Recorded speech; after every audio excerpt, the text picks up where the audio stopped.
Caio, e quando diz que quem crer será salvo e quem não crer já está condenado, não seria uma barganha ter que crer para ser salvo? Pergunta. Quando diz quem crer será salvo, e quem quando não crer? diz que quem crer será salvo e quem não crer já está condenado, ponto. Não seria uma barganha ter que crer para ser salvo, Caio? É quando você pensa em crer como algo que o homem tem para expressar a Deus, é uma barganha. Quando você entende fé como um conjunto de crenças. Então, tendo um certo conjunto de crenças certas, tu serás salvo. Aí vira uma barganha. Barganhou. Agora, a natureza da fé, conquanto todos nós saibamos, e hoje aqui eu preguei sobre o perigo de você colocar sua crença no engano, no equívoco, especialmente quando ali não é fé. No espiritismo kardecista não existe salvação pela fé. Existe crença num sistema. Sim, sistema. Num sistema. Em alguns outros lugares, o que se chama de fé também é crença no sistema. Se a gente for pensar em fé como sistema, então praticamente ninguém foi salvo, porque muito pouca gente viu com os mesmos olhos as mesmas coisas. Por exemplo, Abraão é o pai da fé. Não é o que Paulo diz? Nosso pai Abraão tornou-se o pai da fé, porque creu sem justiça própria alguma, creu em Deus, isso lhe foi imputado para a justiça. Pois bem, esse Abraão tinha uma fé muito diferente da minha, em muitos aspectos. Ela não era diferente da essência. O que Abraão na essência cria? Cria que havia um só Deus, Criador de todas as coisas. Eu também creio. Cria que esse Deus é infinito, eterno e pessoal, relacional. Terceiro, eu também creio. Terceira coisa, que esse Deus tem vontade relacional para manifestar a vida humana. Ele cria nisso, por isso ele ouviu a voz, creu e partiu. Quarta coisa que Abraão cria, ele cria que tinha algo novo a ser plantado no mundo. Justamente por isso, ele aceitou a promessa de que ele seria herdeiro de coisas até então impensáveis. Ou seja, ao crer daquele modo, Abraão confessava de que tinha algo deficiente no planeta. Ele era portador de uma palavra de esperança, de um evangelho. Mas a consciência de tal evangelho não era a que eu tenho. Era uma esperança. Sim. Jesus chegou a dizer: Abraão viu os meus dias e regozijou-se. Ele teve lampejos simbólicos, arquetípicos acerca de Jesus, e também teve manifestação do Cristo eterno antes da encarnação do Jesus histórico, que é aquele anjo do Senhor, que eu já expliquei diversas vezes, que se manifesta no Velho Testamento e que se manifestou a Abraão diversas vezes, que aceita a adoração, aceitava, era tratado como Deus e não fazia como os anjos, que diziam: não sou, para com isso. Aquele não, aceitava todas, porque ele é uma epifania divina. Então, essa percepção e outras mais ele tinha, mas de uma natureza diferente da minha. Mas essa fé de que Deus é o justo e justificador de todos os homens era a essência do que se pode chamar de a fé de Abraão, que é a essência do que se pode chamar da minha fé.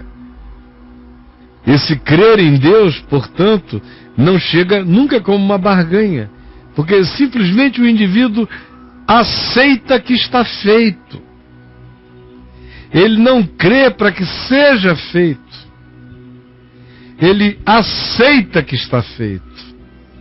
A fé no Evangelho é uma admissão grata de que foi feita em meu favor o que eu não podia fazer por mim e nem posso.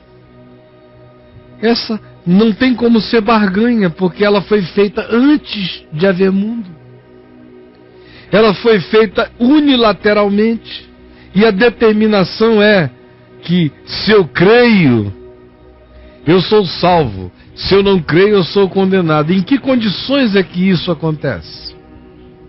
Se eu creio, eu sou salvo quando a informação me chegou mais do que como informação. Quando ela me tocou, me iluminou, me revelou, me explodiu no coração. O pessoal pensa que o indivíduo ouviu o Evangelho quando ele ia passando numa sala e alguém estava falando de Jesus. Aí ele chegou na esquina, levou um tiro na cabeça, uma bala perdida, morreu. Aí ficam os crentes dizendo, será que ele foi salvo ou não? Aí chega um e diz, não, mas ele parou 5 minutos diante da televisão justamente antes de receber a bala perdida na esquina. Vai ver que ele creu, deve estar no céu. Aí o outro diz, mas não, ele não estava nem prestando atenção naquilo, ele estava espremendo as espinhas. Não deu tempo dele desenvolver. Não. Isso é cabecinha de crente, de ameba. Não é? Aí ficam assim nessa história. Não, tinha uma enfermeira no hospital que falou com ele antes dele morrer. Ele ainda até levantou o dedo assim, moribundamente. Ele levantou o dedo. Ele disse assim, ó, tá aqui. Aí, viu Jesus? Tá aqui. Ó. Entendeu? Cabecinha de crente. Amebinha, salvação de dedal e de dedada. Então, é tudo desse tamanhinho na cabeça do pessoal. Quando crê no Evangelho, não é dizer amém para a informação. Crer no Evangelho é viver pela palavra. Isso é crer. Como diz Tiago, a fé sem obras é morta. É viver pelo Evangelho. Isso é crer. O indivíduo que foi explodido na consciência pela realidade do Evangelho e disse sim a ela, esse creu. O outro recebeu o mesmo impacto, não foi uma informação. O Evangelho só vira Evangelho quando ele transcende a informação e ele chega ao coração como uma provocação para a vida. Que se eu acolher me salva, e que se eu rejeitar me condena, porque conscientemente eu não quis. Eu disse não ao amor, eu disse não à bondade, eu disse não à justiça, eu disse não à verdade.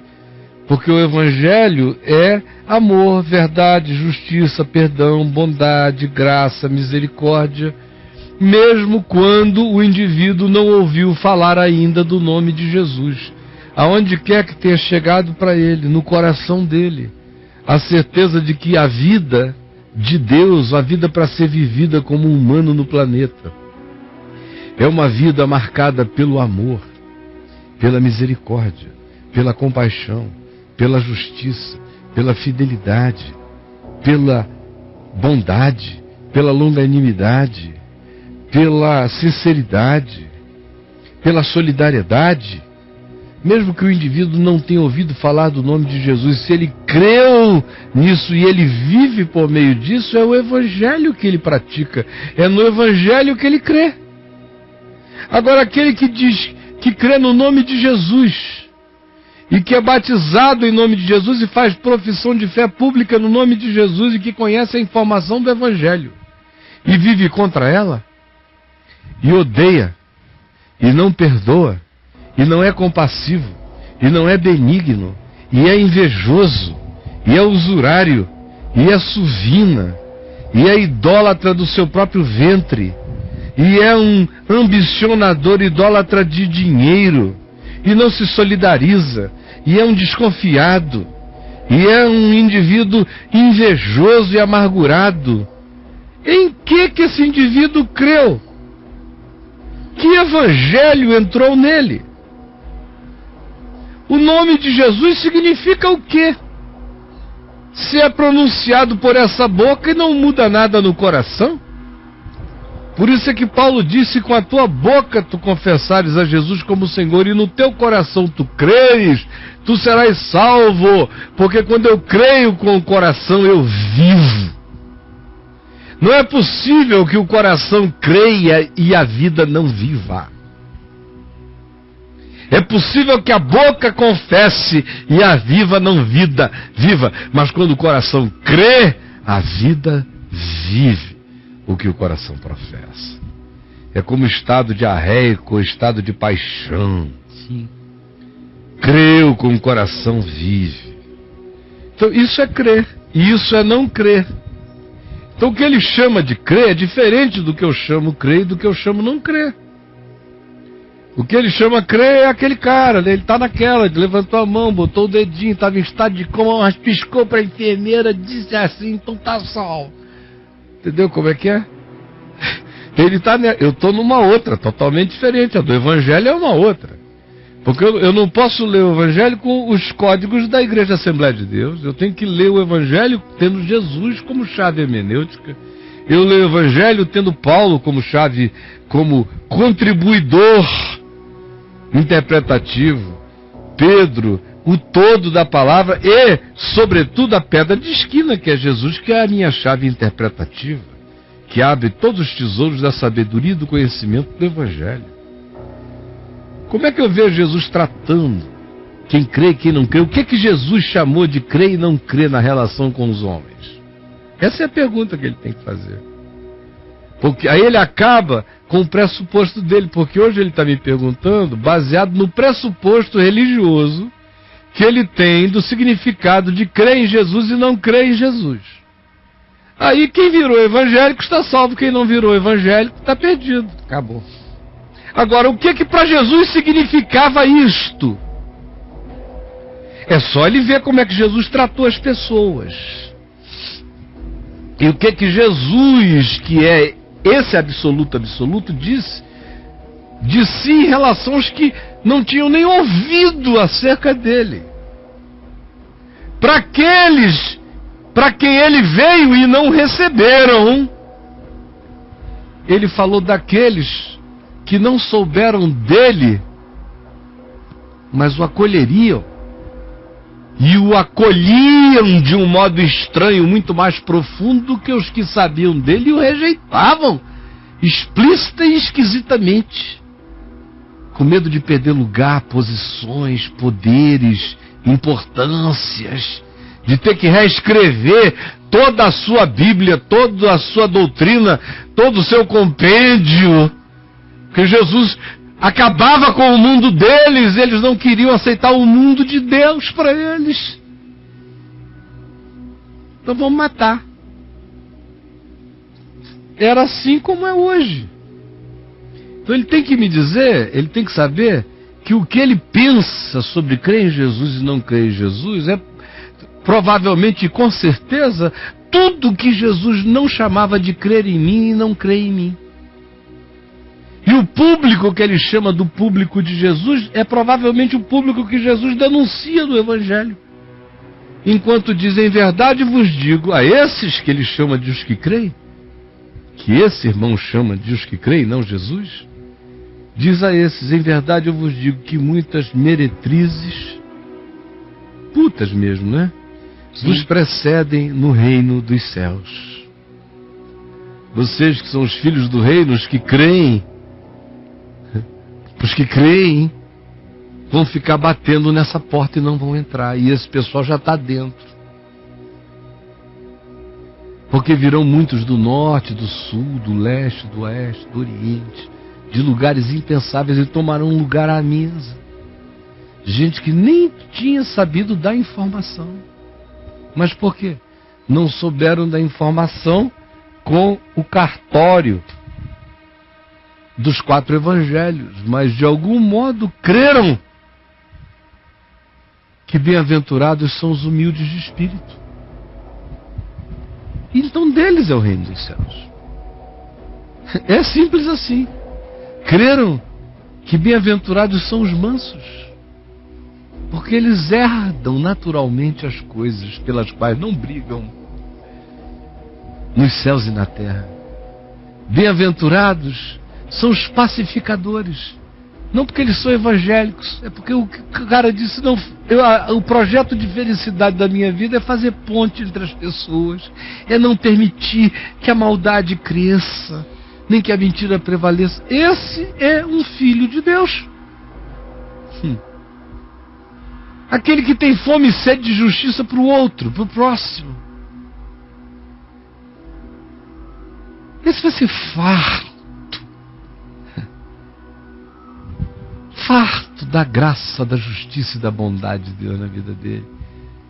Esse que olha com um olhar limpo para a vida, que prefere se alegrar com a verdade ao invés de se alegrar com a injustiça, que prefere crer em segundas chances e oportunidades, que perdoa sempre, mesmo quando pedagogiza o perdão com disciplinas, com verdade, mas perdoou já a priori e não guardará no coração nenhuma ira que se ponha, que se deite na sua alma com o pôr do sol.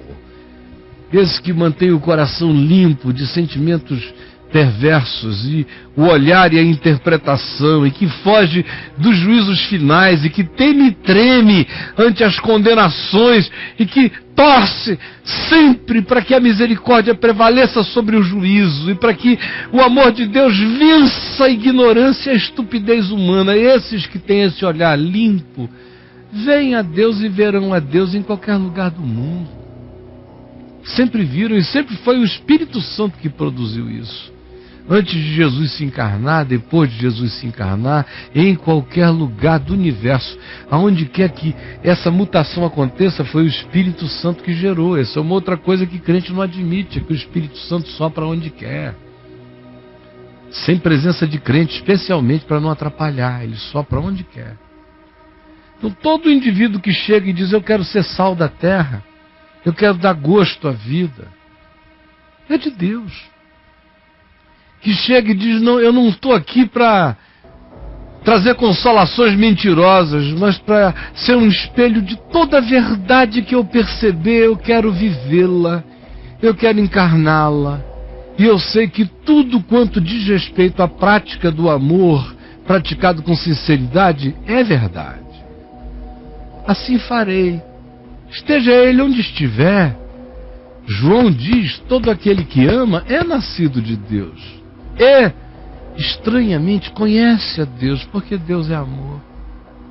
Só que o que eu estou dizendo aqui, eu podia sair dizendo, para não sair de Mateus 5 a 7, estas minhas palavras, os fundamentos que Jesus disse, para nem sair disso, eu ia ficar o resto do dia aqui.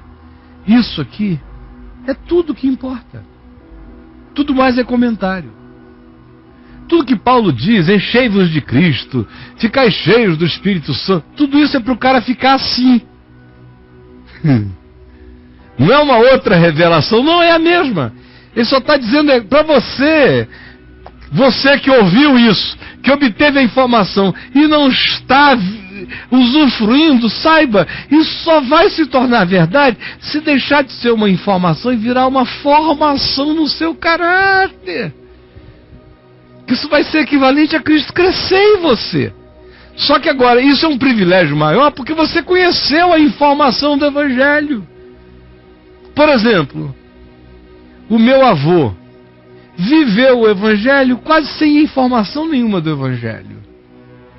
Meu pai viveu o Evangelho com uma informação crescente e maravilhosa do Evangelho. Quem usufruiu mais na terra o que viveu? Aparentemente meu pai, que chegou a ser arrebatado ao terceiro céu, porque tinha consciência e fé do significado operativo do Evangelho na vida dele, enquanto o pai dele carregava o caráter do Evangelho e viveu a vida de um bem-aventurado, mas sem as informações que meu pai tinha. E tantos outros pelo mundo afora, de modo que o melhor é eu ter a informação, de modo que eu possa confessá-la com a boca para outros, crer no coração para vivê-la para mim, aí eu encarno com consciência e me torno um Jesus consciente de quem eu sou na terra. Agora, não é por causa disso que não há Jesuses não conscientes de si mesmos na terra, espalhados por aí. Como também há aqueles Jesuses que não são os expressadores desse caráter benigno do Evangelho, descrito aqui em Mateus 5, de 5 a 7, né? Bem-aventuranças em diante, e que são Jesuses pela fraqueza, como ele disse, como Jesus ensinou. São Jesuses pela doença na qual estão. Estive doente e foste ver. São Jesuses pela fome na qual vivem. Eu tive fome e me deste de comer. São Jesuses pela sede. Tive sede e me deste de beber. São Jesuses pelo estado de aprisionamento injusto. Eu estive preso e foste ver-me. São Jesuses pela peregrinação alienada, não abrigada, em terra estranha. Eu fui estrangeiro e me acolheste, marginal e me abrigaste, estive nu e me vestiste. Então tem também os Jesuses da mais absoluta carência humana, em quem Jesus, em Mateus 25, me diz que eu o encontrarei e que será o critério último do juízo humano. É quando você está tão desvencilhado da imagem de um Jesus plástico, ou de um Jesus estético, ou de um Jesus religioso, ou de um Jesus de doutrina, ou de um Jesus de religião, ou de um Jesus de igreja, que você simplesmente, ao ver o pobre, o socorre porque você é quem você é, ele é quem ele é, e você podia ser ele podia ser você, você e ele se tornaram um. Aí você está praticando a fé de Jesus ao extremo. Não por causa de Jesus, mas porque você virou sem saber. Adotou a natureza dele, o olhar dele, a graça dele, a solidariedade dele, porque nós fomos salvos pela solidariedade. Deus se tornou solidário em Cristo. A cruz é a solidariedade mais louca e indizível e impensável possível. É Deus se fazendo pecado. É o santo se fazendo bosta. Isso é solidariedade doida e inexplicável. Então, quando Mateus 25 diz que a evolução última não é dizer, eu ajudei os pobres porque eu criei em Jesus, eu aprendi o Evangelho. Não, é quando já não é nem por causa disso, é porque você se tornou assim. Você já não precisa de base bíblica. Morreram as bases bíblicas, você virou palavra encarnada, olhar encarnado.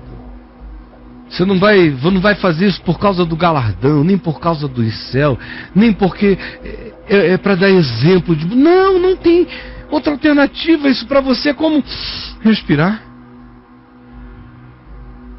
É natural como ser. E aí esse pessoal, naquele dia Jesus vai dizer, vinde benditos de meu Pai, tomai posse do reino, porque eu tive fome, me deste de comer, tive sede, me deste de beber. Eles vão dizer, mas a gente nunca te viu, nunca fizemos nada que tivesse a ver contigo. E ele disse, foi por isso mesmo, porque vocês fizeram no outro.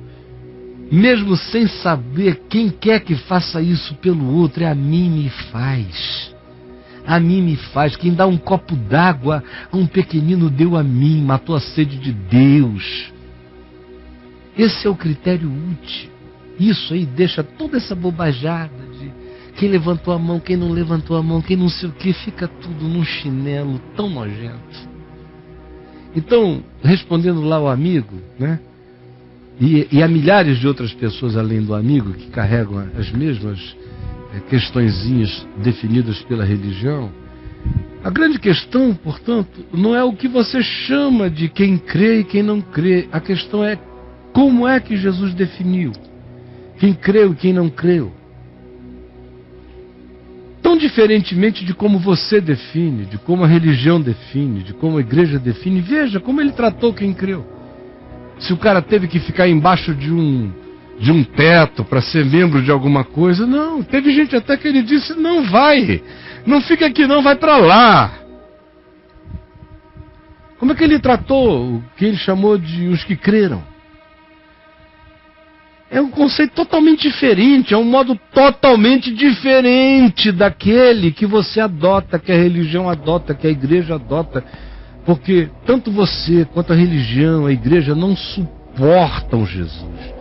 O olhar de Jesus destrói esse esquema. Então a gente tem que querer Jesus, mas não tanto, porque Jesus pleno acaba tudo que está aí. Acaba tudo que está aí. Você entendeu?